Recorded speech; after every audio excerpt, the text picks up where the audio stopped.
The war in Ukraine is now approaching its fifth month. On the 24th of February, when Russian President Vladimir Putin announced his special operations in Ukraine, what followed was the biggest crisis Europe has seen since World War II. In those months, thousands of people have been killed on both sides, millions displaced, and global markets have also not been left untouched. Now, Western experts say that the conflict has reached a pivotal stage. They say that the coming days will determine the long-term impact of the Ukraine war. The embattled President Volodymyr Zelensky has called on the West to speed up their shipments of arms.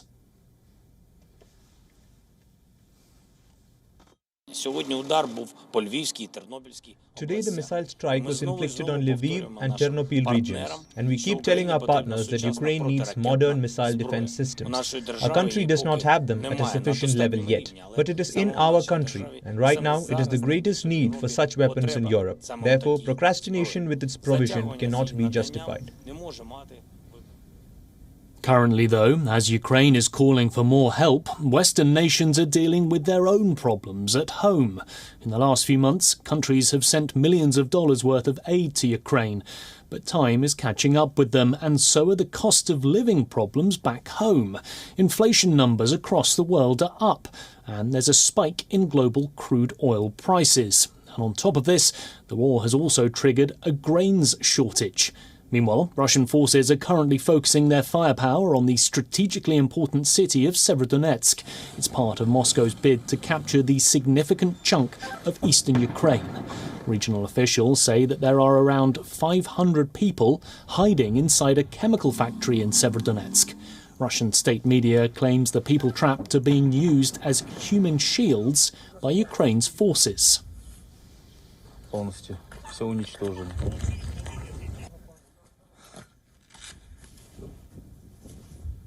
Well, for more on this story, we're being joined live by Vladislav Davizon from Kyiv. He's a non-resident fellow at the Atlantic Council. Thank you very much for joining us today. I want to start with this idea that the war is at a pivotal point. Why is there that thinking, and is that your assessment as well?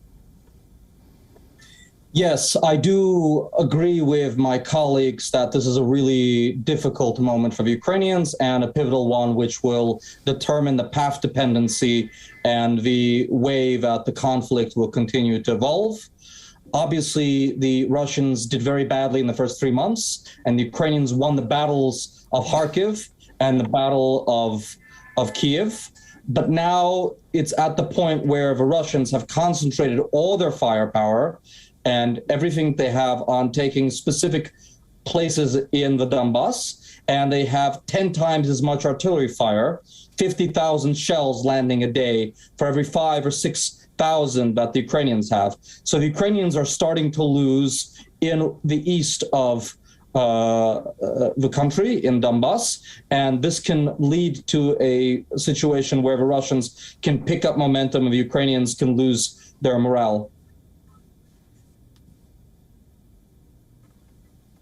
As you mentioned, we've seen Russia extending its efforts in the Donbass region. Why is it that they are so determined to focus on that region? And do you think we could see them potentially expanding their efforts to other parts of the country again? They need some sort of concrete achievement. They have not really achieved anything in 4 months of throwing away thousands of tanks, tens of thousands of lives of Russian soldiers. Just today, we found out that just the proxy statelet of the Lugansk and Donetsk People's Republic, which had 20,000 troops. They actually do, unlike the Russians, report their real casualty figures. They have 2,800 dead and something like 8,000 wounded out of 20,000 troops. So basically, in 4 months, the Russian proxy statelet has lost or had half of its troops wounded. That's completely unsustainable. And if the forces of the Russians in the east are sustaining the same kinds of casualties, the Russian population, the Russian generals are understandably going to ask, what is it that we've achieved losing a third to half of our forces under a horrible war of attrition? So they need to achieve something.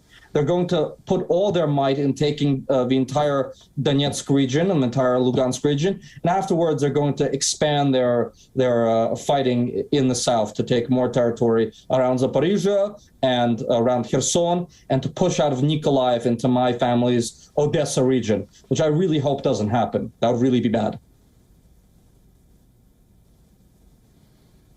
Vladislav Davizon, thank you very much for your time today, and thanks for joining us live from Kyiv.